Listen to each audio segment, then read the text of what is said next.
It would be cool if you put your Meshuggah face next to my finger.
Cool.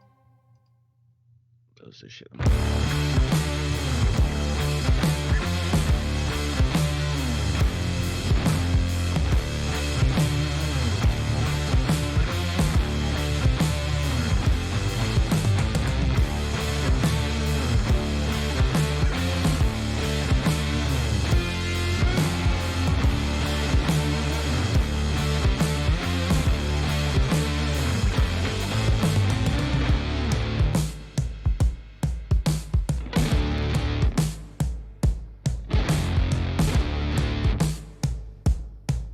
When you say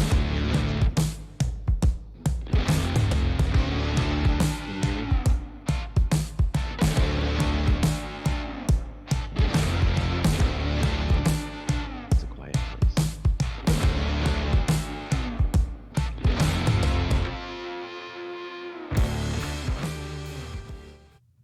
All right, let's go ahead and get this started. All right, there's the sound again. There's it, yeah. All right, what's up, everybody? Steven here with Neural DSP on another Q&A, joined by my good buddy John Maciel.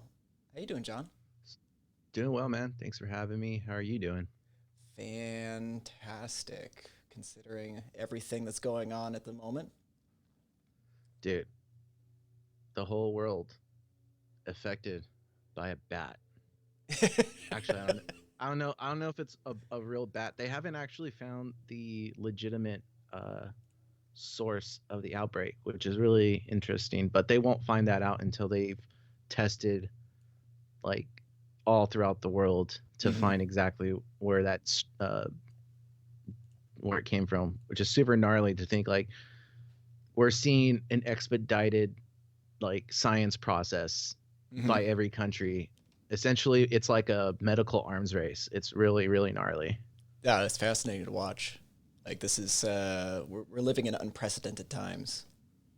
Yeah, dude, I cannot wait. Have you seen that meme where it's like there's going to be a blockbuster movie based on this, and The Rock is going to play the main scientist, and for some reason he's going to be fighting terrorists and shit? Like, I just thought that was the best fucking meme ever. I was like, yeah, if Hollywood were to do a movie on it, that would be the cast, and somehow there would be a terrorist group organized around this. Yeah, that sounds about right. And having The Rock as the main protagonist is absolutely the way to go. So always, dude, always. Awesome. So we got a bunch of like the URM dudes in the chat already. But for those who don't know you, why don't you go ahead and introduce yourself? Tell us a little bit about what you do. Oh damn! Like we're such good buddies. We went straight into just hanging out. Yeah, you're right. Awesome. So for you guys who don't know me, my name is John Maciel. I am based out of Los Angeles. I'm a producer, mixer, engineer, but I also have some other side gigs. Most notably, I work as assistant engineer for Bober Shell, worked on records, Era, Hail the Sun, Census Fail, and a shit ton more I can't even think of right now. And then I'm also the community manager over at URM Academy. And if you don't know URM Academy, it is the world's largest online educational platform for rock and metal producers. So essentially the way it works is every month there's a new mixer and a new artist. subscribers get the raw multi-tracks, and they submit the multi-tracks into a mixed competition, and the winner gets a sick prize and bragging rights. And this month, for instance, it is Leprous and Opeth, but we're only doing a mixed poll for Leprous. And if you win, you get like an audit 8-channel pre, which is freaking gnarly. So we do stuff like that all the time.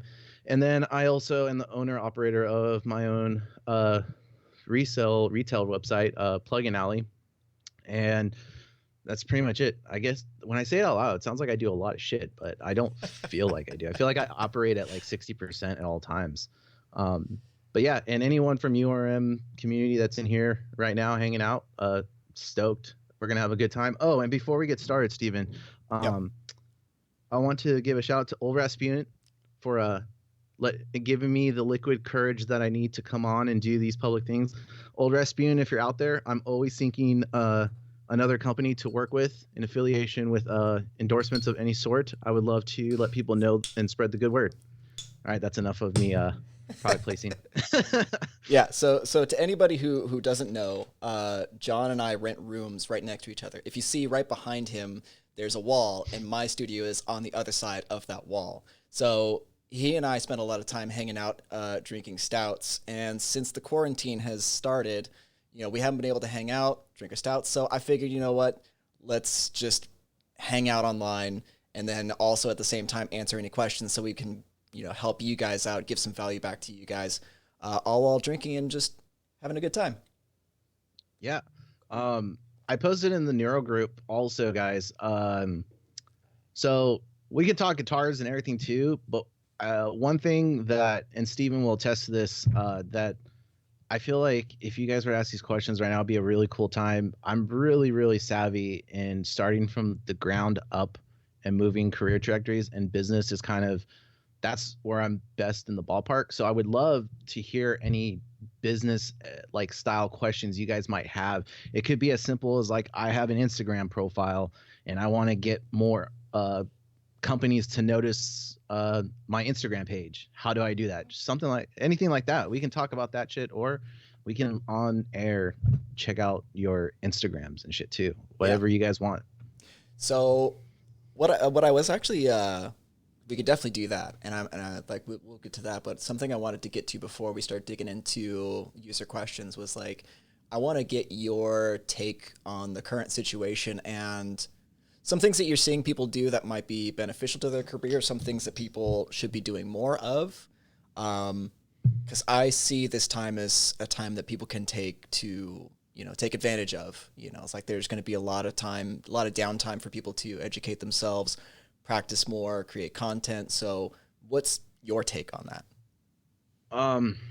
Okay. I don't want any of this to be misunderstood, because this is a very unfortunate circumstance, and we are all equal. Can I swear on this thing? Because you know how, okay, I'm pretty loose-lipped, guys, so sorry if I drop a lot of F-bombs.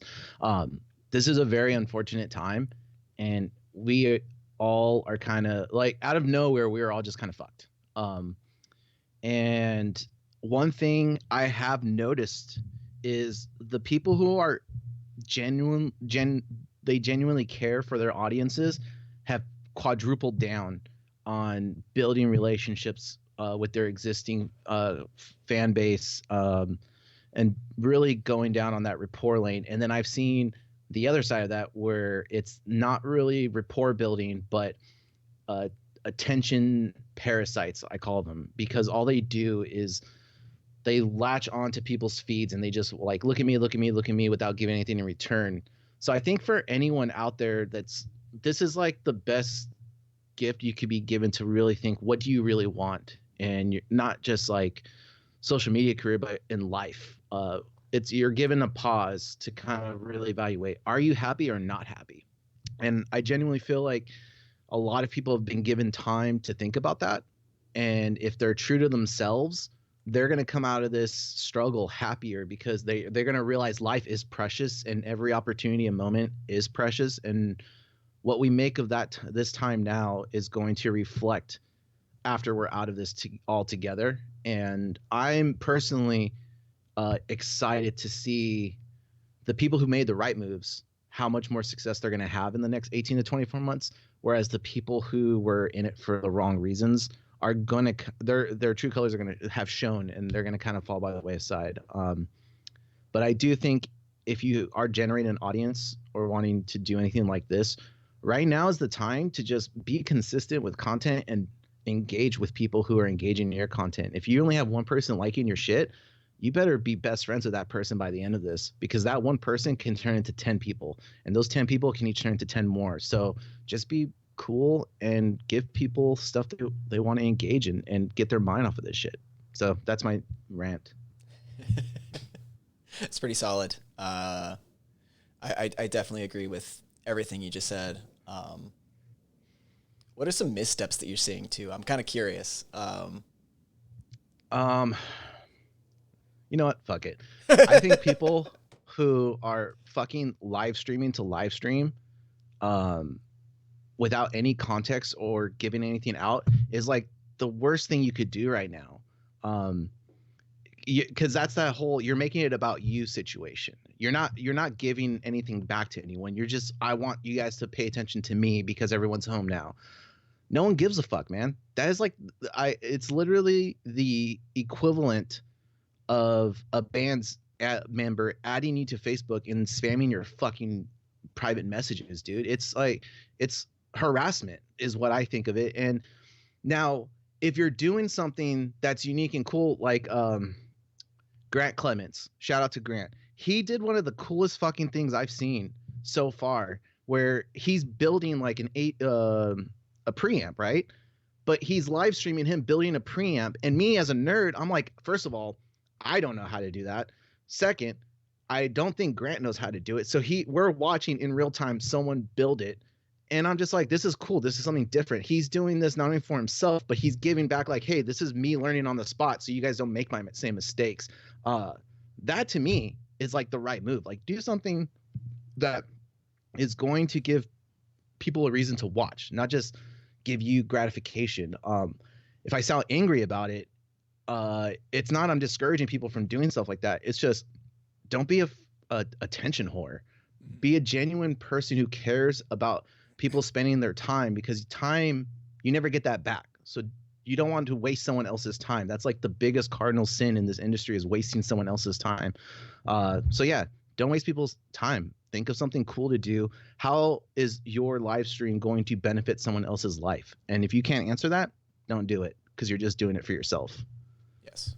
I yes. Totally.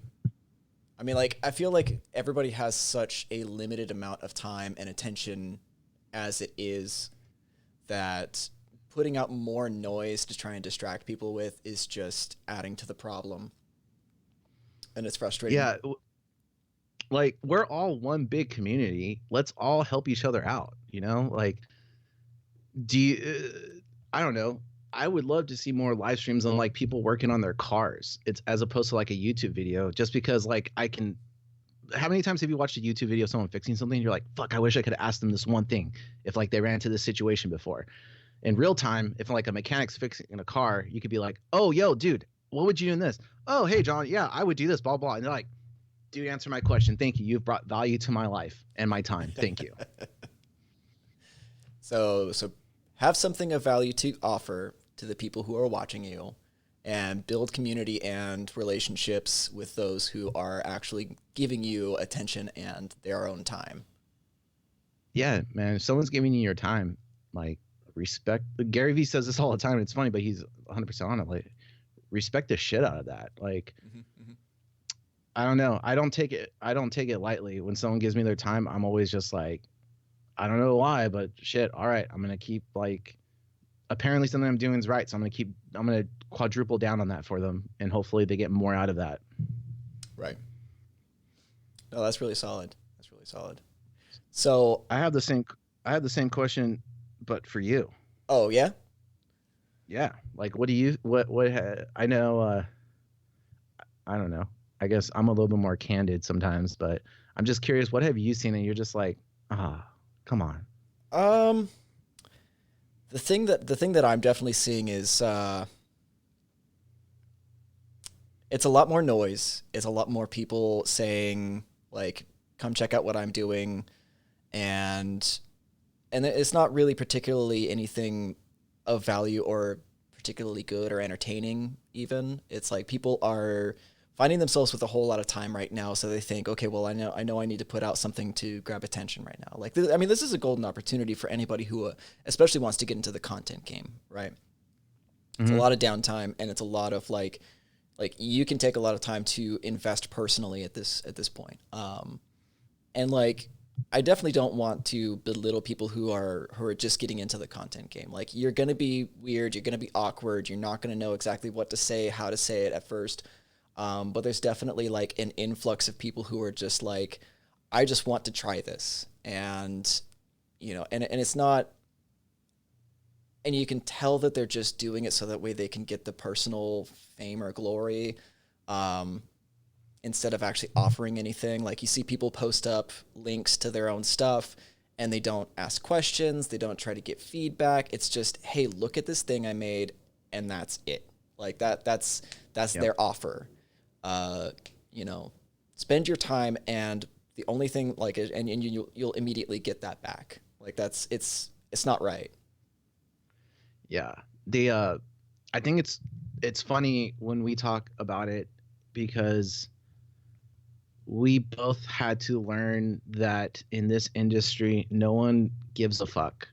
Like, that's the real, like, I don't know. I don't want it to sound discouraging. I really want to give people the real honest, like, advice, but no one at any tier gives a fuck about what you post on Facebook. What they care about is, what are you contributing to the scene, their audience, their market, whatever it is, that's going to make people either engage or listen to you. Like, it's as simple as that. So again, I think your sentiment is saying the same thing. If you're not bringing value to someone's time and attention, you're not going to get far. It's going to sink before it even gets on the water, basically. Yep. I got a comment. Modern Vintage, he's a longtime stream attendee. Dude rocks. It says, regarding what you just said, people are really showing their true colors right now. You're an honest, open, and stand-up guy. Much respect. He's seeing a lot of companies and people rushing to create more digital products, a false sense of importance, and need to put out inferior content. Yeah, exactly. Yeah, I mean, it depends on what the product is. I have seen this exact thing also, and I don't know. I'm really fascinated. Like, audio is where I've been in audio professionally for about 5 years now. And all I can say about that sentiment is that, being someone who works very closely with some of the smartest dudes in the audio and business and marketing game, it's really fascinating to like notice something, just kind of ask their 2 cents on it, and then them say, yeah, that just doesn't look right. And you're just like, yeah, like, why? They could have just waited a couple more months and it would have been fine, instead of rushing. But I think I also don't kind of fault those companies for doing that. And the reason is because this is such a weird black swan event that I think they're acting more fear-based and like defensive than on the offense. And I think if you're the companies that have been more on the offensive and like, we're going to get through this, everything's going to be fine, are thriving right now. They're doing really well. I'm fortunate enough to work with companies and people who are just killing it offensively. Like, I feel like Neural has been doing a great job during this whole thing. Like, the fact that everything's still on schedule and happening, that's the kind of shit I look at. Is everything still going as pace, or is a certain company like doing things that they wouldn't normally do? And to me, that speaks higher of that company. Oh, exactly. I feel like you and I are both fortunate to be working for the people that we do, because they have a true sense of leadership. And like, you know, Doug has been very communicative through the entire process of what's going on. He's been very like open and upfront with the people he's working with, as far as like what our positions are, what the schedule looks like, because everything right now is currently still on schedule. So, you know, that says a lot. As far as like what they are able to handle and overcome, And yeah, it's really cool to see who is persevering through this particular set of circumstances. Yep. And I think companies like Neural and URM Academy are going to continue to do really well the upcoming months, because now they're saying news reports that live shows are probably going to be canceled until 2021, which in my opinion, uh, this might piss people off, but I think canceling live shows until there's a vaccine is the smartest play we could do as a whole world. Uh, the reason is, if someone gets sick, if someone goes to a show, 20 people get that illness, we are all back to square one. Lockdowns, um, having to chase this across borders again, people having to like stay. It can just get out of control too quickly. So a lot of people are like, I call bullshit on like canceling tours. It's like, you're not seeing the bigger picture, man. Like, there's no vaccine. If you get this, you get this. Yes, there is like tested treatments that they're doing to help people in 14 days, but that isn't the like solution. That's just like a way to work around it. It's like putting duct tape on something to kind of, hold it together until you can actually replace the unit. So everyone that is like pissed off about, I understand bands make their livelihood in front of house. Like, I work in this audio industry. My audio life is fucked until early next year. I'm already not thinking about finding work, because no one's going to have money. No one's going to be able to put money and time into their projects. So I get it.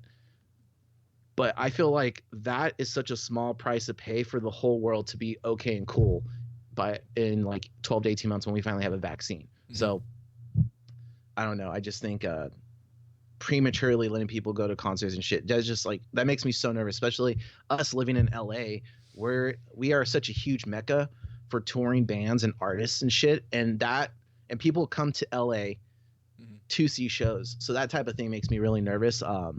It's unfortunate. It sucks. It's a bummer, because I know a lot of people that work in the live world, but it's like, I don't want to go back to square one. Like, let's just get through this and like, let's get through it smartly and then get back to normalcy. Right. Or whatever sense of normalcy it is at that point. What is normal, John?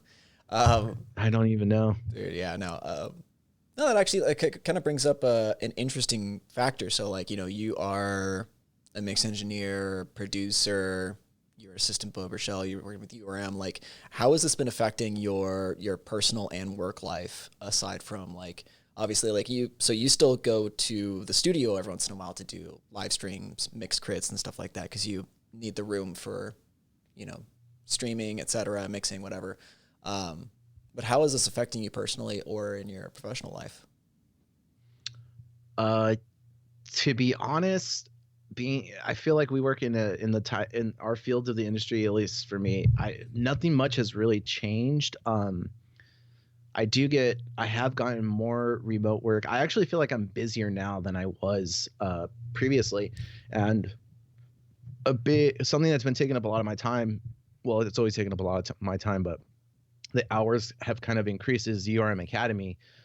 So if anyone listening who doesn't know what a community manager is I essentially am like the person who makes sure that all the admins are ensuring that the Facebook feed for the Facebook group that comes with the subscription stays like dope, no trolls, anything like that.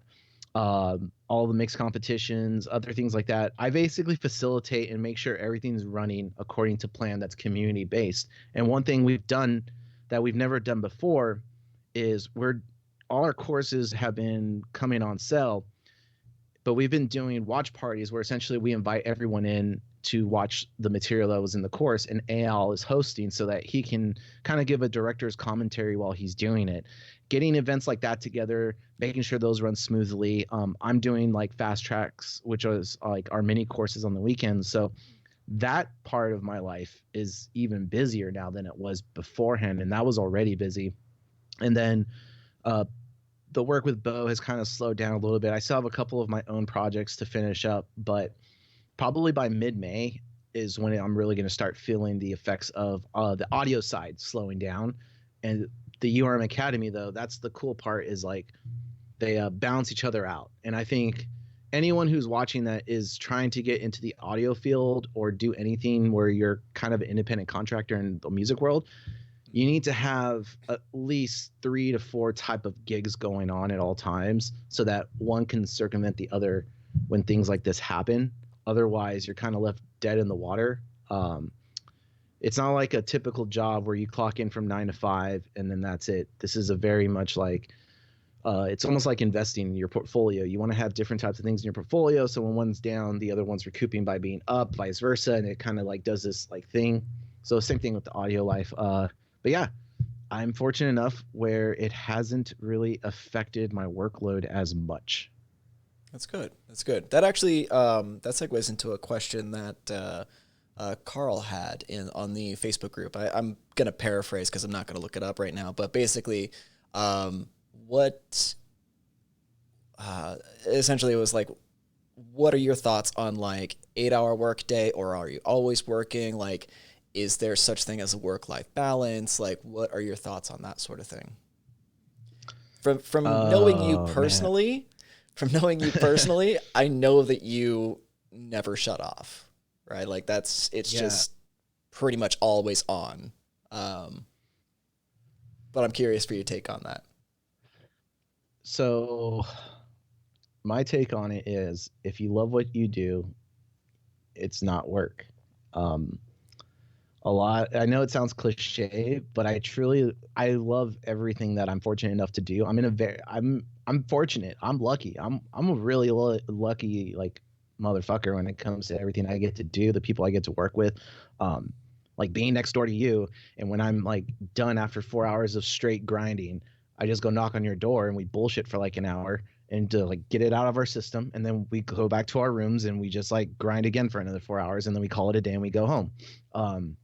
I guess you can say that's our lunch break. Yeah. Even though it's not like a real lunch break. But as like the way my brain works is because I work, the community is not just US based, it's all over the world. So there's different time zones. I kind of know what time zones are most active when. So I'm really conscious of, at least with URM Academy, this certain hours of the day I have blocked away so that I can like, boom, I'm in URM Academy, because that's when I know is peak time for most of these people, most subscribers in different parts of the region. And there's what I call like golden hours, where that's where I'm going to get the most interaction. I'm going to be able to post and everyone's going to see it. I can answer all the questions that someone might have. But to me, it's not work. It's just like I was doing this as a subscriber and as a member of the community prior. Now I just happen to be the guy who runs Point. As far as audio too, yeah, I don't know. I don't have like my brain doesn't work 9 to 5. Like I worked that type of industry before, and yeah, after work I was like, fuck, I don't want to work anymore. Like I'm done. Now I'm just like, an idea pops up, and then the first thing I do is like, is this a good idea? How do I make it happen? How do I execute it? What are all the no's that I will get for this idea, and figure that out. But I will say this though, Fridays through Mondays are my busiest days. When everyone else is at home, they take their thank God it's Friday shit. Weekends I feel like are more important than the weekdays.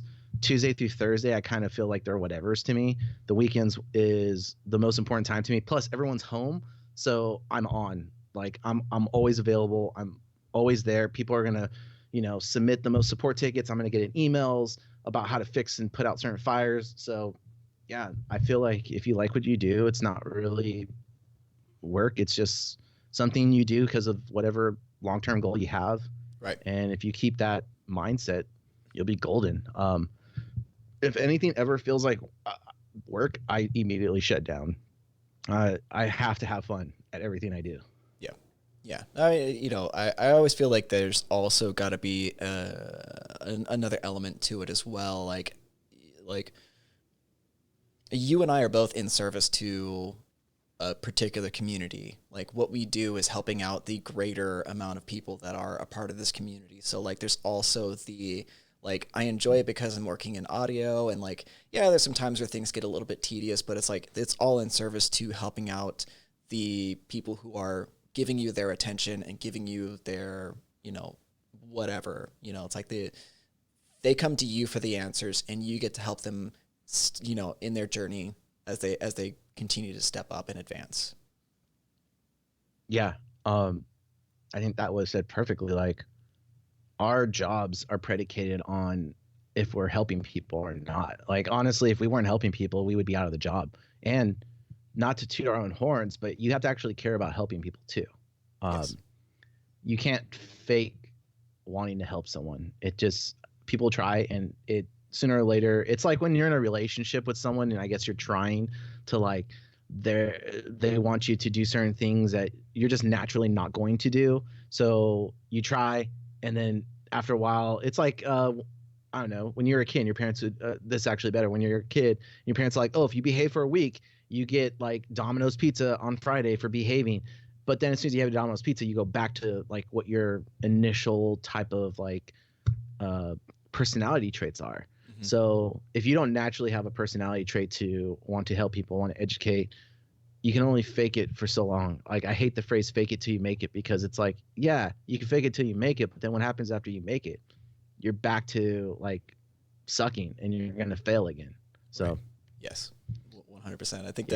I think the fake it till you make it is sort of like it's a bad supplement for like, don't expect perfection immediately, you know, like the fake it till you make it is just like, hey, you know what? Not everybody knows exactly what they're doing all the time. So like, you got a good idea, you want to execute on it. Maybe you stumble a little bit on the execution at first, but like, just do it, because nothing's going to be perfect out the gate. Like, I watched one of the first videos I did for Neural DSP like a week or two ago, and it's like, it's so bad. It's so bad. Oh, dude, like my kudos to you for doing that. Like I'm like, so like my energy's so like low level. I'm like, what's up everybody? Steven here with Neural DSP. Hi guys, cool. This is Steven here. We're gonna like go over some tones. Do you guys like guitars? If you do, leave a comment below. Oh, by the way, I have a question for you, and I think the entire neural world wants to know is, when are we getting tuners for all the plugins? Because I'm tired of that showing up on my feed. Because it's not as easy as just copy pasting, like, you know, code from one plugin to another. Like, once you change the code of one plugin, like, that could drastically change the entire tone and sound of the plugin. You guys don't code in Reaper? I mean, we're researching a skin for that. But yeah, no, it's good though. It's good though. Yeah, there was the archetype memes that took over for a minute. That was like my favorite thing ever, and some people got upset about it, and I was like, you guys, this is like so mild and funny. Yes. Archetype Baby Yoda was my favorite. But yeah, I don't know. I was just like, I noticed that was popping up a lot. Like, one day I just noticed, I was like, everyone really wants a tuner on their plugin. Like, do they not know that there's other tuners out there for free? I just was like really perplexed by the whole notion of needing a tuner in your plugin, because a lot of amp sims don't have tuners in their plugins.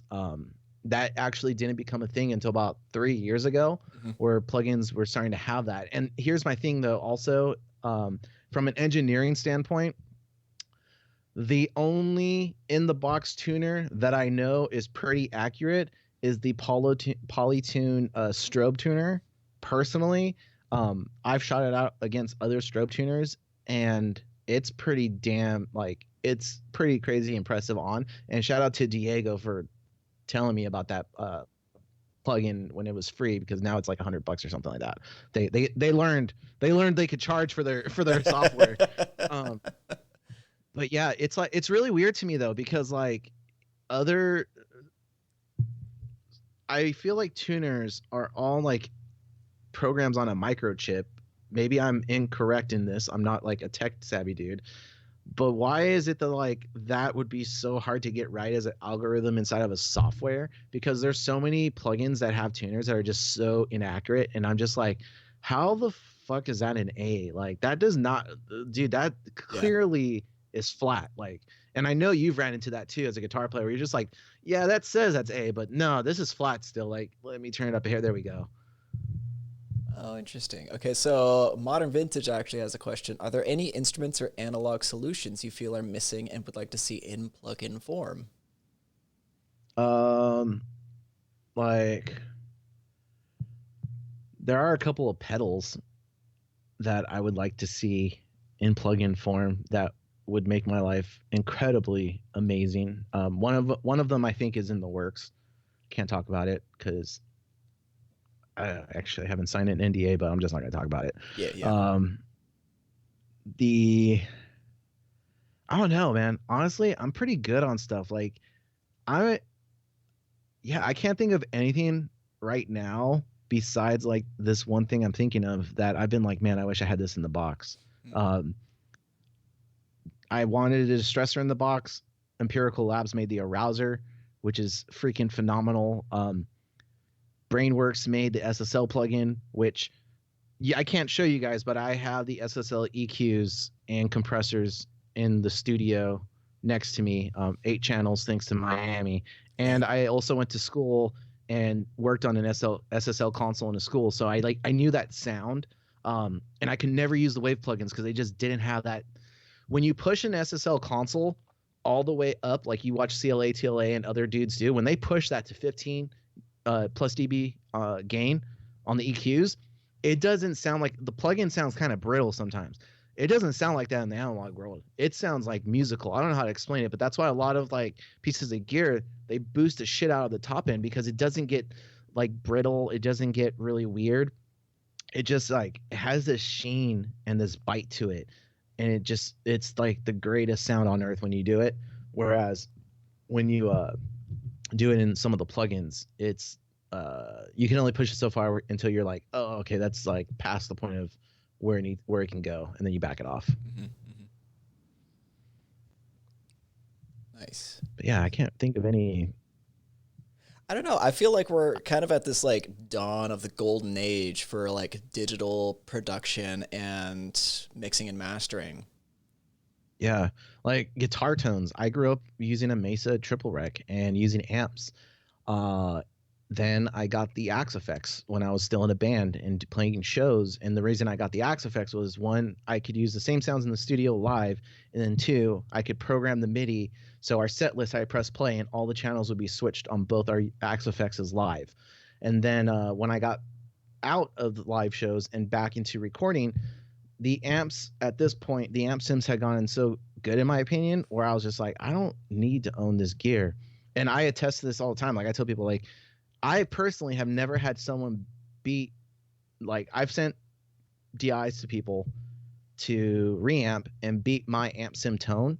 And I have never yet to this day had someone beat my amp sim tone. I don't know if it's just because I know what I like or I know what I hear, but no one's been able to ever beat it yet. And to me, it's like I send the pictures of the settings, the sounds, the plugin, the parameters. I'm like, this is what I did, and if you can beat it, tight. I will use that, but I don't think you will. And I've had multiple people do it. And this isn't. I'm not like tooting my own horn about being an engineer. I'm just saying, technology has gone so close in the box that it's really hard for me to justify. Like, unless I'm in a band playing shows, I'm not spending a dime on an amp because I have every amp I could ever want inside of the box.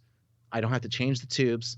I don't have to worry about a circuit. I don't have to worry about an intern or somebody screwing up any of the buttons. I don't have to worry about a band member spilling beer on the head.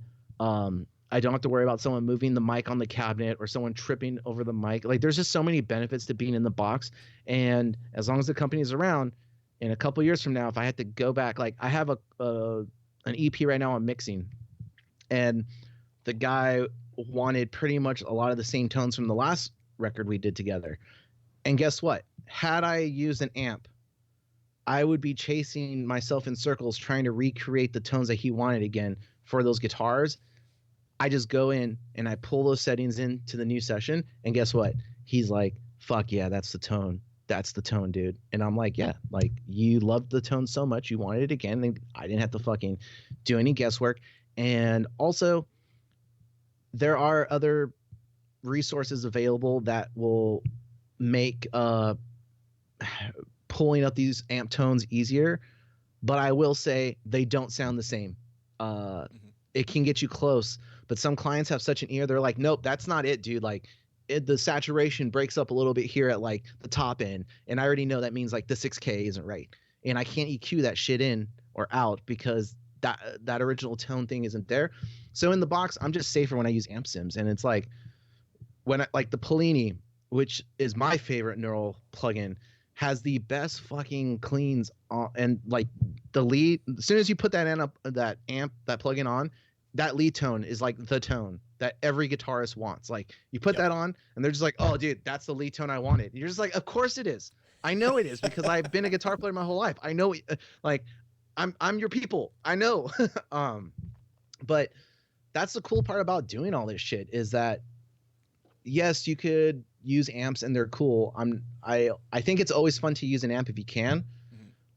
And there's something about recording a guitar player through an amp that is fun. But I always record a DI because what happens probably 9 out of 10 times on just about every record is you record with the amp, but then that amp tone doesn't usually, it'll make it through like, let's say 5 out of the 10 songs on the record or 2 out of 5. But then there's the other 3 that amp tone just won't work, and you have to do something different for the song. And sometimes when you get that sim put into the mix template and you're mixing and you get the amp tone right, you're just like, fuck, this tone sounds sick. And then the band's like, yo, this amp tone is dope. Can you just put that on the other songs too? So now you're just pulling a plug into the rest of the record anyway. Yeah. Amp snobs are gonna hate that answer, but dude, that fucking happens so often.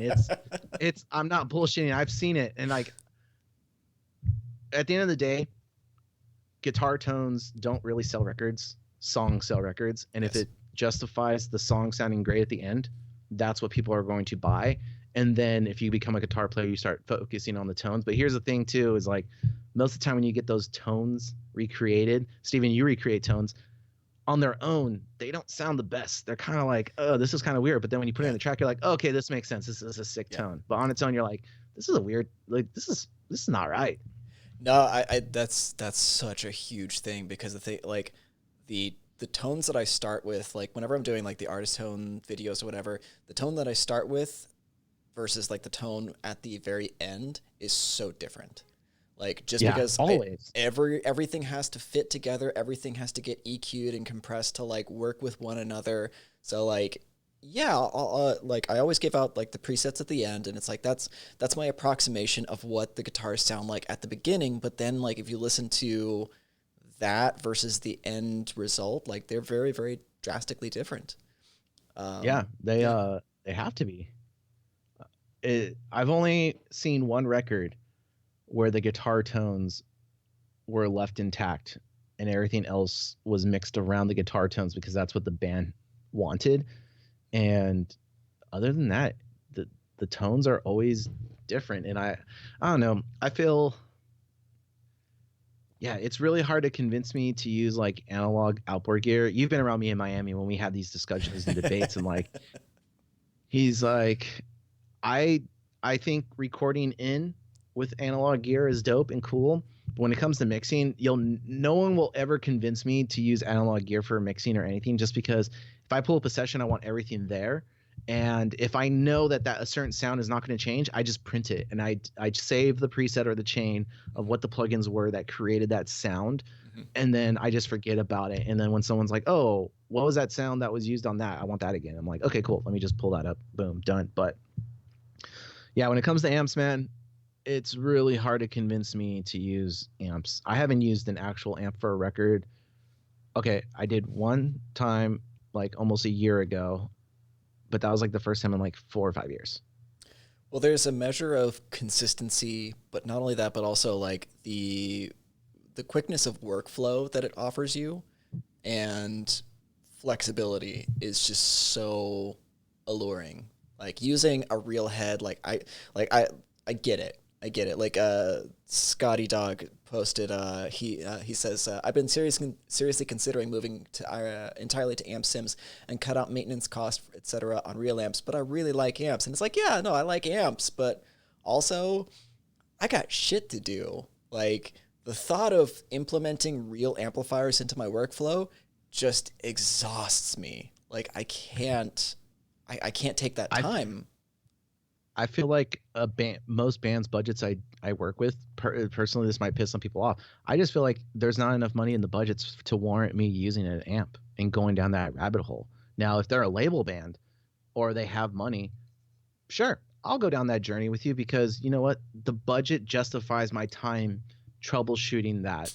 And here's the thing too, when you start troubleshooting those amp tones, creativity is a cost of doing that. Everyone's time is a cost of doing that. Everyone's enthusiasm towards the record is a cost of doing that. So you're sacrificing a lot just for one thing. And ultimately, that one thing may not even matter to the A&R, the manager. There's so many other people who might be like, oh, yeah, the song sounds sick. Those drums and vocals were amazing. Oh, you didn't. What about the guitars? What about them? Oh, well, we spent 2 days dialing in the tone. Like, I'm just surprised you guys didn't say anything. Yeah, they sound fine. Well, I think that's and you've just wasted everybody's time just to play. That's how I see it. Is like, if the budget justifies my time and the band's time, I'm thinking about, I have so many people that rely on my time that I'm thinking about everyone's time. And if it's not worth it, it's not going to break the record at the end of the day. Mm-hmm. It's not. Too many records get made nowadays with amp sims, drum samples, drum samplers. Everyone who is like, oh, I can't record real drums. Dude, people would cry if they knew how many records were made with drum samplers. They would cry. But it is what it is, man. Well, yeah, when you have somebody who can actually like truly program a good drum sampler, it sounds like spot on. Like, it really does. Yeah. Like I said earlier, it's like we're starting to get to this golden age of, audio and music creation where like a single guitar player could just sit in his bedroom and create a great sounding track. Like, and that really is there was something I wanted to ask earlier. Like, what are your thoughts on, like, because we talked about, like, the guitar player spends like 2 days dialing in tones, like tweaking the knobs and stuff like that. But look, like, what is your idea on like vision for tracks? Like, and how do bands get sucked into not thinking about just the vision of tracks, of their songs or albums? Some of that comes down to inexperience of they haven't written. I was guilty of this. Yeah, man. Okay. So quick. Digital cheers real fast. Digital cheers real fast. Little cheers. I just poured myself a nice campfire stout, and this is by far one of my absolute favorites. Tight. Tastes like marshmallows. Oh, that sounds magnificent. It's wonderful. But anyway, sorry, go ahead. What was that? Oh yeah. So when it comes to like guitar vision, I was guilty of this too. When you're a very new guitar player or guitarist who has started writing their own songs, there's this like thing that happens in a guitar player's brain, at least for most guitar players that I know, where in our kind of, not integrity, but like our ego, our self-worth, all that shit kind of gets rolled into like the guitar tone, and we put all our insecurities and everything into the guitar, what we're playing, and the tone, and then we lose sight of anything else for a vision, because that's like what in our minds people will care about us or whatever. Like, this is me speaking on my own behalf too. If this isn't, like, if you don't relate to this, that's cool. I know a lot of people who would relate to the story, but that's how you start off with your guitar, with like no vision, only concerned about yourself. And it's like tunnel vision, right? And then you get to this like point of maturity where you're like, fuck, man, none of this shit matters. Like, if people don't like my songs, they're not going to care. So does this tone fit the song? And then a level of maturity happens, and that's when it's like working with bands like that, or artists, or people who are like, oh, this tone is cool, but it doesn't work for the song. Let's just swap it out. Like, I don't care. Those artists to me are the most fun to work with, because, hey, I printed a tone. This is kind of like what we were going for, but here are the DIs. If it doesn't fit, fucking reamp, do whatever you need to do. What matters is like the whole thing makes sense. Whereas less mature songwriter, composer, band, or whatever is like, oh, dude, I spent like 3 weeks on those guitar tones and like, the amp was given to me by so and so, and I spent like 5 years working at Domino's to get like this pedal that I'm using, like, you know. And I'm just like, cool, man, but no one's gonna give a shit because this tone is trash. Like, I want your record to sound sick. Can we please do a sick tone? Yeah, that's the hard part, is when artists get in their own way because they don't have a bigger vision. But that vision does come with maturity, though. It's some people have it right out the gate, but it's not. It's one of those learning experiences for sure. I feel it's like anything in life. The more you fail, the more you get to this point of like, oh shit, like I'm not getting the results I want by doing this thing. But if I change this thing, all of a sudden I get the results that I want. So if you make enough shitty guitar tones, you know how to make not so shitty guitar tones. Right. Because at the end of the day, all our tones will always suck because we're always going to nitpick them. Right. Yeah, Williams Aaron says ego kills workflow, and I 100% agree. Like when you, dude, always, especially when you are just like to be brutally honest, you know, there's like definitely bands that like I like mostly because of the guitar tones, but like when you're talking about like the pop world, it's like guitar is such a minor, you know, factor, especially the, you know, like the guitar tone itself. It's like, does your singer sound good? Is the beat like, does the beat rip? Like those are the two things that really, really matter when it comes to like mainstream stuff. Like obviously, like we know neural DSP crowd generally is going to be more towards like the gent guitar-y kind of style and stuff like that. But dude, like you listen to like the Monuments albums, and it's like those guitar tones are not particularly good, but the album that they create sounds awesome. You know, John Brown is an amazing guitar player, and his right hand is fucking godlike.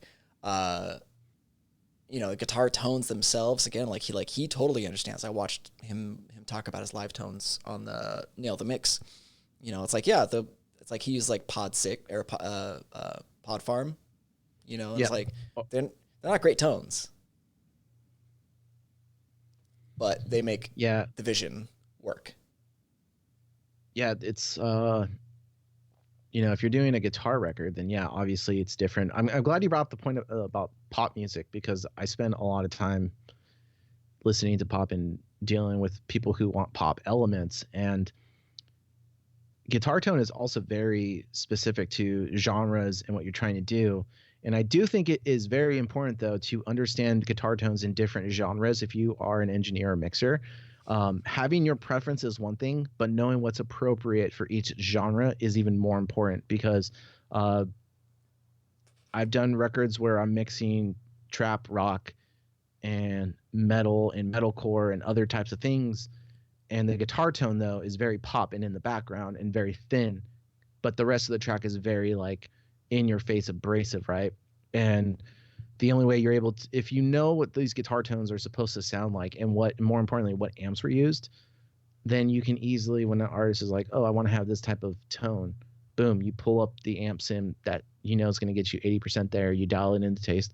And knowing how this shit works, and how do guitar tones sound in EDM? Is that something, you know, people know how to do? Because I tell you right now, they sound synthetic. They almost sound unreal, and some of the times they completely replace the organic for MIDI instrumentation just to give it that kind of synthesized awkwardness, and then they blend in real guitars underneath, kind of like you would do with samples. It's the same exact type of concept. It's just the real guitars there to add air and sheen.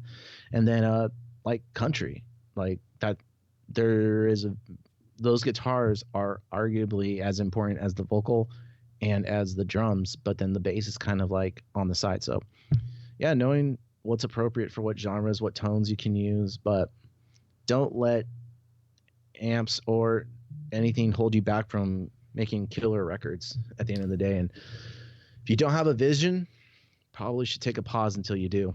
Right. I think this is interesting. So Matthias Ganster, if you want to address this, because I find this an interesting thing to say. He says, I'm at a point in my mix now where I go back and forth and always find something new that bothers me on the overall tone. It sucks, but I guess I just have to let it go. Like, what?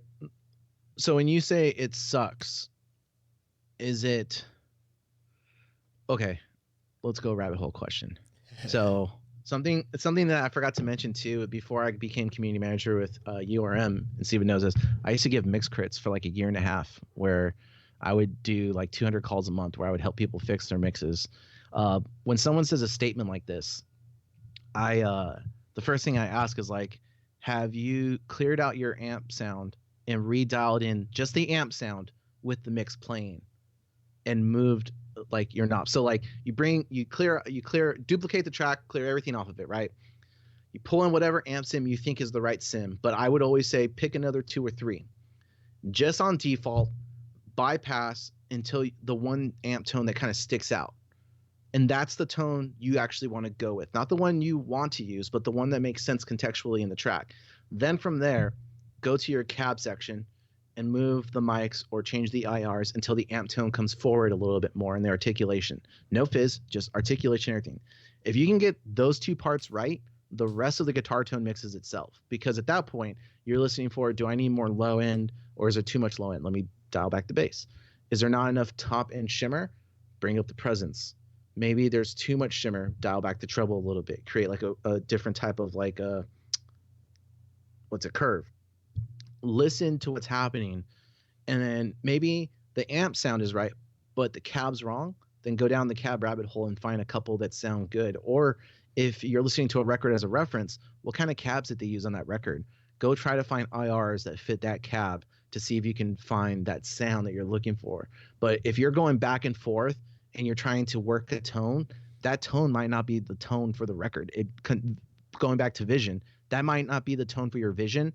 As much as you want to use that particular amp sim, it might not be appropriate. So let it go and shoot out just basic tones on other ones. And this is the same method you would use for drum samples, vocal chains, anything. Like get a step aside from the I'm using this because I like it, and go into the, is it the right thing for the track in a contextual sense, or am I just using it because I'm like, I have to use it because that's what I like? You do that, you'll get a lot further a lot quicker, and you won't be chasing these tones, like chasing the dragon of tones, basically. Mm-hmm, mm-hmm. Yeah, that like that is a pearl of wisdom that I hope that the people that are watching are taking to heart.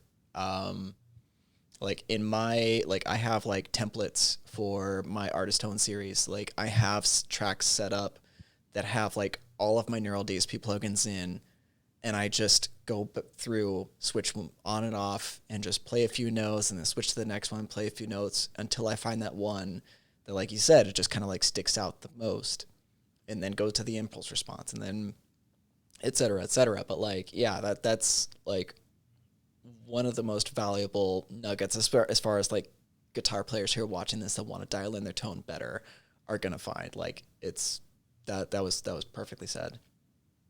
Yeah.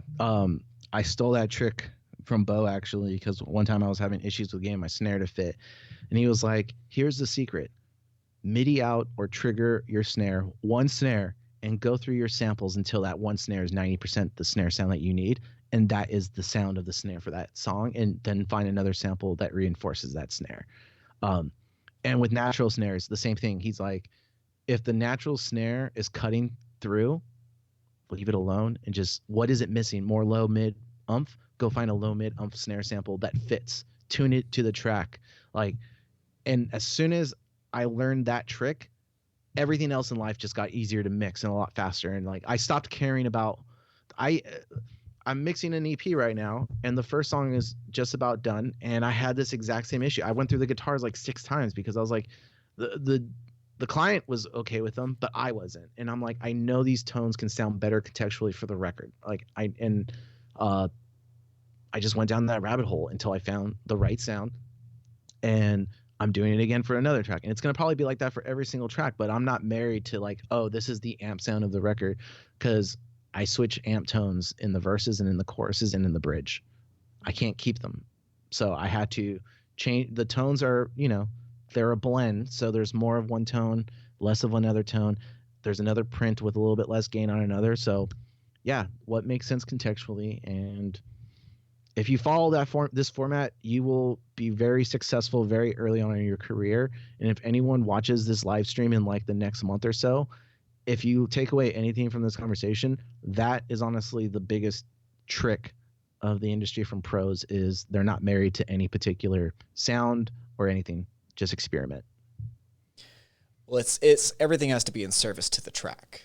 Like, everything has to build towards the vision that's agreed upon at the inception of the first melody, of the first like groove. Like, that's the thing that I've been learning so much more recently, especially with having to kind of like break down these artist tone songs. Like you know, I just anybody who knows what I'm working on.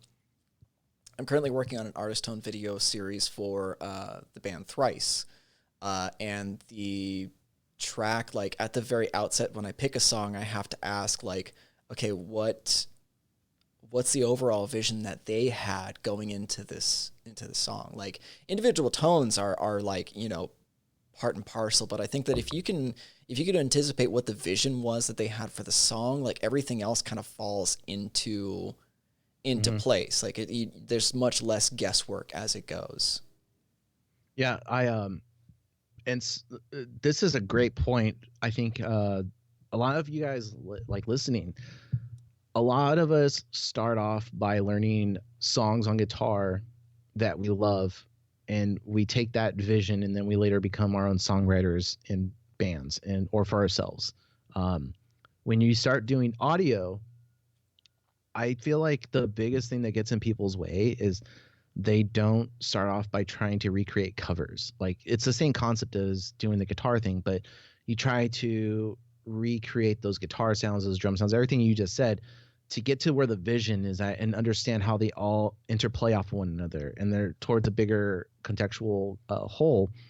And I've heard this Thrice track, by the way, and it sounds great. And Steven maintained the vision, and he could have gone a completely different route. And I knew he wouldn't, though, because like Steven's very true to I'm recreating, I'm not doing something new. So he understood the vision. How he got there was by understanding of like, okay, this seems to make sense because of this, that. You kind of ask yourself these questions. I've done some covers myself, and I had to figure that out too. Like, some people have heard some of the covers I've done, and they're just like, the vision and the essence is there, but you took it to a different place. Mine wasn't like your artist series. My covers are always like my vision, but the essence is there. Right. But like, I'm very big on, if you have to maintain the essence of whatever you're covering.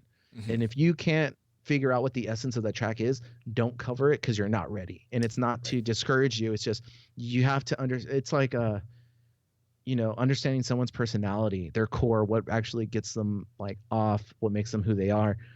Tracks are the same way. They're living organic things that we listen to. So if you're going to do a cover, understand the essence, and then either do it again or do something different that's your own voice. But if the essence is there, the artist will notice, other people will notice and be like, damn, this is like a different take, but it's like you've definitely listened to the song. And what was funny is one of my covers one time was remixed by someone else because I gave the stems out, and I could tell that they had listened to the original and to mine and done their own thing because the essence was there, and it was the only one that I had heard where the essence was still maintained. And I was like, this is really cool to hear. Like, the soul of the song is still alive. This is just your interpretation of it, and it's still true to the core, the essence. So if you're out there doing your own like trying to figure out how to get vision, I honestly can't encourage covers enough. And Yao is in the, I don't even think I say his name right, but he does a lot of he does a lot of covers. Sorry, dude. Sorry. Don't hate us. He does a lot of covers on his YouTube channel. His YouTube channel is fucking sick. And I knew he was a talented motherfucker when I first did a mix crit for him. And I heard his song, and I heard the original literally back to back. And I was like, you did a good, like, he didn't kill the essence of the song. It was still very much like he understood it from a musical sense. And I was really impressed. And I was like, this kid has a talent that not many people have have in his age group. It's very easy to get self-centered with the oh, it was Dejao? Man, Joao. J- Joao, Yeah, Joao. Joao. Yeah. Okay, Uh, I'm not gonna lie. I didn't say this when I first talked to him, but I definitely Googled how to pronounce his name. Joao, uh, so Joao. yeah, All Joao. right, cool. But yeah, like Joel's one of those guys who understands the essence of not only songs but genres too. Like I'm in, let's say, 3 to 5 years, you guys are gonna know this guy's name, Hmm. Joao. You're gonna know his name because he's going to be probably. I feel like he's gonna. This is not kissing his ass. I feel like he's gonna be one of the like dudes that comes out of nowhere and kind of takes the scene for himself. And he is the most humble, nicest dude I've ever met. It's kind of weird because I don't know people that nice. Well, I do know a lot of people that nice, but it's like for being a guitar player and that young and not having any ego is very rare. Hmm. So it's super surprising. But he has, yeah, you guys, if you haven't checked out his YouTube channel, not to take away from this, but I would definitely go check it out. And I would actually, I've introduced him to Steven, so there might be some cool shit happening soon Yeah, here. And we're gonna be of course, making some cool stuff coming up, and I'm super looking forward to it. So Matthias actually replied. He says, "Thank you for that, man. I highly appreciate the advice. I was actually referring to the overall mix in terms of balance, low, high, and etc. But I guess it's a similar approach, and I would say that yeah, it's absolutely a similar approach. Like the big thing is like so much of these things like are interconnected. Like being able to in context choose tones and balances, like that's going to help your mix in the long run. I think that yeah, I mean, and a lot of it has to do with experience as well, but yeah. um Modern Vintage does have a question. Is it ever appropriate to start with the correct impulse response if it's a favorite or a go-to, and then try different amp sims and then change amp settings, etc.? I feel like that's running backwards. That's me personally, though. I feel like the impulse response can get you into like the ballpark. I mean, because there's definitely different saturation characteristics for every amplifier, right? And I feel like if you are producing a track and if you are like trying to kind of like, okay, it's like this is like the overall thing that fits within my mix, like okay, maybe I want to go with like a little bit more of like a Mesa silky top end kind of saturation. Like maybe I'll put that before the impulse response. And that's definitely like the way that I would go for it. But like there's definitely an order to it. Are we assuming he has drums? Yeah. I'm assuming Oh, he has okay. drums. I'm assuming he's just dialing in a guitar tone right now. Oh, Like, for sure, for sure. Okay, yeah. I mean, like, uh, yeah. another trick too. Here's another big golden nugget for you guys. When you're listening to your IR in the track, and if you can't really figure it out, solo your cymbals and listen to your IR top end with your cymbals. And if you hear any fizzing or clashing, that is not the right IR. There you go. There you go. All right. So let's go ahead and put in a call for the last questions, and we'll go ahead and start wrapping things up. If anybody has any additional questions for John while we're on the call, because I definitely have to use the restroom after drinking. The stouts are creeping. Yeah, they're closing in on me real quick.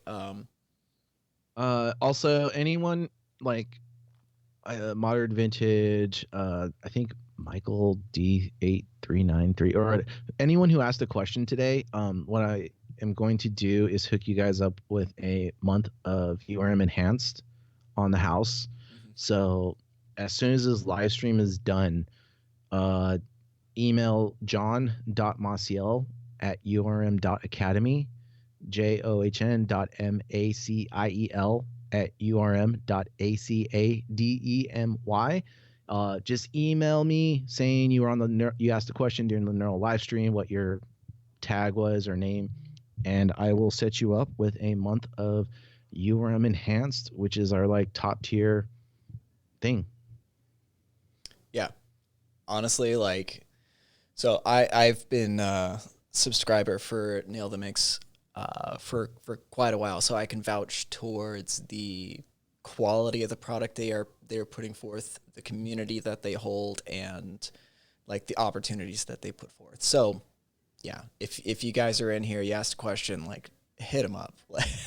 Me and Steven met because of URM. Honestly, my whole professional career is because of URM Academy. It's kind of weird. I started off as a subscriber, and long story short, 5 years later, I am point guard for the URM Academy. I work with one of the former guests who opens. Bo Rochelle also happens to be the guitar player from like my favorite band of all time, Seosin. Steven, my studio partners, everyone in my life is because of URM, and it's honestly like the dopest, coolest place on earth for anyone who wants to do audio. I would say that the majority of the opportunities that I've been able to enjoy over the past 2 years have been because of my affiliation with URM. Like, it's given me the experience, it's given me the opportunities. Yeah, it's worth investing in for sure. Yeah, there's a lot too of content, and like I said, we've been doing watch parties. So we did career builder, speed mixing. Right now we're doing ultimate drum production, and then we're gonna go into ultimate guitar production in May. And yeah, so I thought this would be a sick thing to you invited me on, which I thought was really nice and cool, and I just want to be able to pay it forward. And the dude who asked the question in Neural DSP group, Carl. Yeah, Carl. I don't know if you're watching this or what, but you also get a free month. So yeah, anyone who asked a question during this, please, I put in the email. Just email me. Let me know what your username was during the live stream, and I will get you set up with a month. But yeah, thanks for inviting me, Steven. This was cool. It was nice to see you. I haven't seen you in like a month. Yeah, man. Yeah, this hopefully, hopefully in a month things will die down. We were just talking about this, but LA traffic is getting back to like almost normal again, which is really scary because all they did was say you guys can go to the stores but just wear masks. And I think people took that as, oh, we can go anywhere we want now, but we're wearing masks. Thanks. Yep. I really, if you, okay, so I don't think anyone will get this far, but if you really enjoy memes, at Studio Meme King Instagram is, that's my memes shitposting page. I am the most ruthless meme maker on earth. I have a lot of industry dudes who will message me privately like, bro, I can't like that meme because I don't want people to see, but fuck, that was amazingly savage. Thank you. And and believe it or not, memes have opened the doors for so many business deals for me. It is insane how many people I've met at NAMM who are like, oh, you're this, oh shit, dude, your meme about this is amazing. And I'm like, I'm already in there. Like, I already understand their personality because if they laughed at that meme, I know they're fucked in the head like I am. Perfect. Cool, guys. Well, thank you again for letting me come into your world and hang out with you guys. Hopefully my tips and tricks were great. Steven, it was great seeing you again, and thank you for inviting me on. This was really nice of you, and I appreciate you and guys at Neural for allowing me to come on. Same. Thanks for thanks for coming on, and thanks for sharing a beer with me and having a good time answering some good questions. Old Rasputin, I'm still taking in. I'll take those emails. Campfire stout, bro. All right, dude. Later on.